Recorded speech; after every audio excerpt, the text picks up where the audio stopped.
Hello everyone, bright future channel पे आपका स्वागत है। आज की क्लास में हम करेंगे सीखने के सिद्धांत यानी नियम। ठीक है, यानी कि लॉ ऑफ लर्निंग या प्रिंसिपल्स ऑफ लर्निंग। इससे पहले लास्ट क्लास में हमने की थी थ्योरीज ऑफ लर्निंग। आपको बताया था थ्योरीज मेन टू पार्ट्स में डिवाइड की गई है, संयोजनवाद और कॉग्निटिव थ्योरी यानी कि गेस्टॉल्टवाद, जिसके अंदर कनेक्शनिज्म के अंदर हमारे 3 थ्योरी आती हैं और कॉग्निटिव थ्योरी के अंदर ओनली 1 थ्योरी आती है, इनसाइड थ्योरी, जिसमें से हमने trial and error theory complete कर ली थी। आज ये ट्रायल एंड एरर थ्योरी है हमारी, थॉर्नडाइक ने दी है। थॉर्नडाइक ने ही ये सीखने के सिद्धांत या नियम दिए हैं। आज हम इनकी बात करेंगे। ठीक है, तो सीखने के सिद्धांत या नियम जो थॉर्नडाइक ने हमें दिए है, थॉर्नडाइक ने इन्हें 2 भागों में बांटा है। सबसे पहले हैं हमारे प्राथमिक सिद्धांत, जिन्हें हम प्राइमरी प्रिंसिपल्स कहते हैं। ठीक है, और दूसरा है हमारा गौण सिद्धांत या फिर द्वितीयक सिद्धांत, जिसे सेकेंडरी प्रिंसिपल्स कहा जाता है। अब पहले बात करते हैं हम प्राथमिक सिद्धांत की बात। प्राथमिक सिद्धांत के अंदर सबसे पहले आता है हमारा तत्परता का सिद्धांत, यानी कि लॉ ऑफ रेडीनेस। सबसे पहले क्या है? तत्परता का सिद्धांत।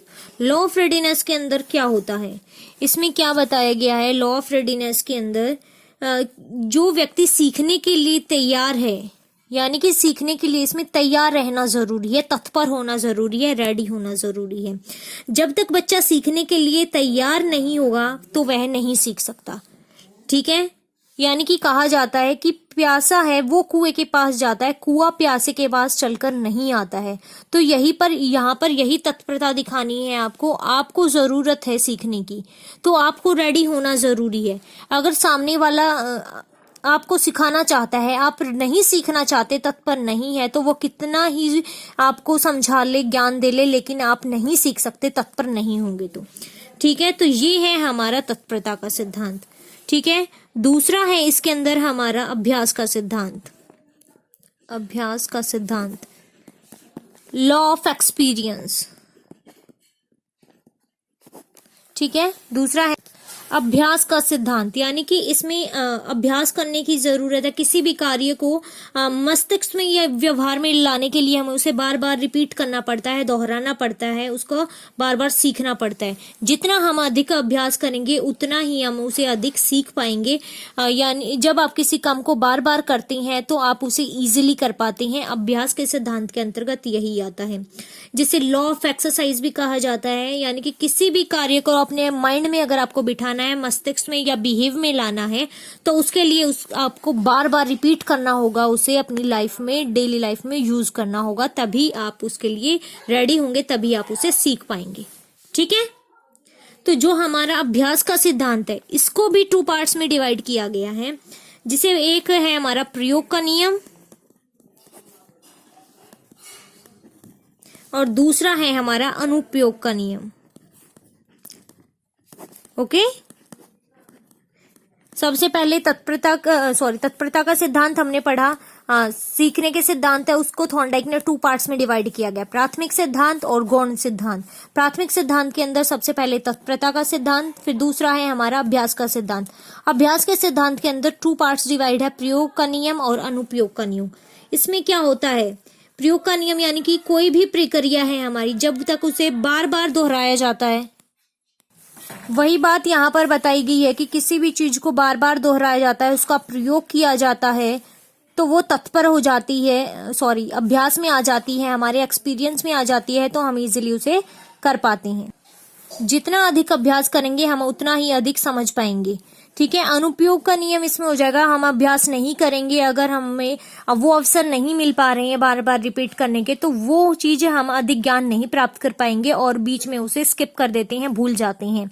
ठीक है, जैसे आप अपनी डेली लाइफ से रिलेटेड एग्जांपल यहाँ पे ले सकते हो कि जैसे कि कोई एक सॉन्ग है, एक गाना है, अगर आप उसको बार बार सुनते हो तो आपको उसकी लिरिक्स, उसका सब पता होता है, प्रयोग का नियम हो गया वो। लेकिन अगर आप अचानक से कोई एक सॉन्ग सुनते हो और आप उसके लिरिक्स भूल जाते हो, सोचते हो याद करने की, तो वो हमारा अनुप्रयोग का सिद्धांत हो गया। ठीक है, इसी तरह हमारी स्टडी के अंतर्गत आता है कि जो चीज हम सीखना चाहते, किसी सब्जेक्ट को हम बार बार पढ़ रहे हैं तो वो हमारे प्रयोग का नियम है, लेकिन किसी के अवसर नहीं मिल पा रहे, वो अपॉर्चुनिटी नहीं मिल पा रही है हमें, उस सब्जेक्ट को हमने छोड़ दिया है।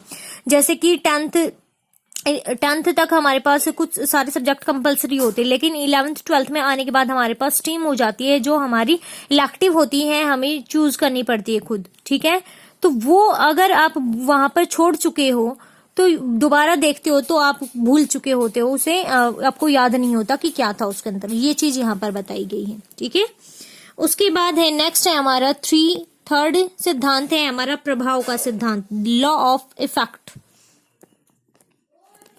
प्रभाव का सिद्धांत। ओके, प्राथमिक सिद्धांत के अंदर 3 नियम दिए गए हैं हमारे, तत्परता का सिद्धांत, अभ्यास का सिद्धांत। अब बात कर रहे हैं हम प्रभाव का सिद्धांत, द लॉ ऑफ इफेक्ट। इसके अंदर क्या होता है हमारे, इसमें हमारे सुख दुख का नियम आ जाता है, जो हमारे व्यवहार में बदलाव लाता है, वो इफेक्ट क्या पड़ता है उससे हमारी लाइफ पर, वो चीजें आती है इसके अंदर। यानी कि जो चीजें हमें सफलता की ओर ले जाती हैं वही हमें ज्यादा जगह देते हैं, हम उसको ज्यादा सपोर्ट देते हैं कि इस चीज से हमें इफेक्ट पड़ा और ये हमारी लाइफ में अहम हो गई है, तो वो चीजें इफेक्ट करती हैं हमारी लाइफ पर। ठीक है, तो ये चीजें है प्रभाव का नियम, तीनों हमारे वही बात है। तत्परता में क्या था हमारा कि तत्पर होना जरूरी, अगर सामने वाला नहीं सीखना चाहता तो हम कितनी ही कोशिश कर लें हम उसे नहीं सिखा सकते हैं। यानी कि ये कहा जा सकता है कि घोड़े को हम पानी के पास लेकर जा सकते हैं, लेकिन उसे पानी पिलाने के लिए बाध्य नहीं कर सकते हैं। तो वो हो गया तत्परता का सिद्धांत। अभ्यास का सिद्धांत, इसमें क्या है, बार बार प्रयास करने से हम सीखते हैं। यानी कि क्या कहा जाता है, करत करत अभ्यास के जड़मित होत सुजान। ठीक है, लास्ट वाले में इफेक्ट बताया गया, उसका प्रभाव बताया गया है कि सफलता है वो उससे बढ़कर कोई पुरस्कार नहीं है, उसका हमारी लाइफ पर क्या इफेक्ट पड़ता है। ठीक है, अब बात करते हैं हम गौण सिद्धांत की, जो दूसरे सिद्धांत है हमारे। इसके अंतर्गत क्या क्या आते हैं, सबसे पहले है बहुरूपी अनुक्रिया, बहुरूपी अनुक्रिया, यानी कि इसमें मल्टीपल हमारे रिस्पॉन्स होते हैं, आइडियाज होते हैं। यानी जो सीखने वाला है उसके सामने जो समस्या है उसको सुलझाने के लिए उसके सामने अनेक समाधान होते हैं, जो आइडियाज आते हैं वो मल्टीपल होते हैं। ठीक है, तो जिस कारण वो कंफ्यूज हो जाते हैं, गौण सिद्धांत के अंतर्गत आता है हमारा बहुरूपी अनुक्रिया। ठीक है, उसके बाद है नेक्स्ट है हमारा तत्परता और अभिवृत्ति का नियम।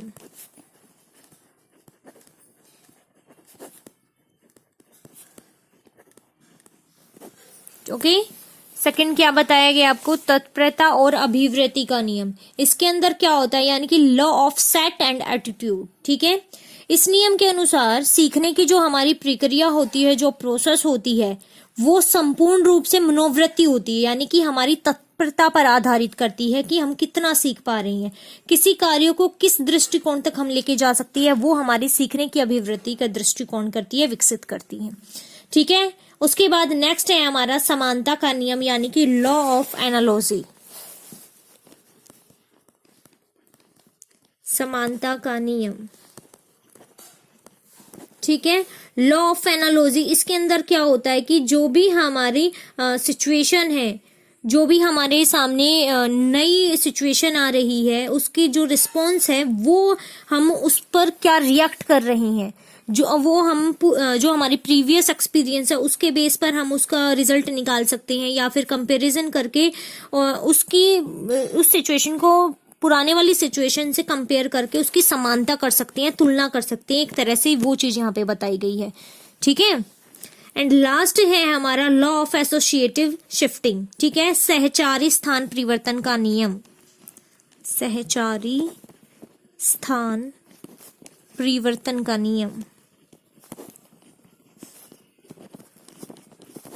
ओके, तो इस नियम में क्या होता है, जो हमारा सहचारी स्थान परिवर्तन का नियम है, इस नियम में बताया जाता है कि जो थॉर्नडाइक था उसने बताया था जो भी हमारा रिस्पॉन्स होता है वो हमारे स्टिमुलस पर आधारित होता है।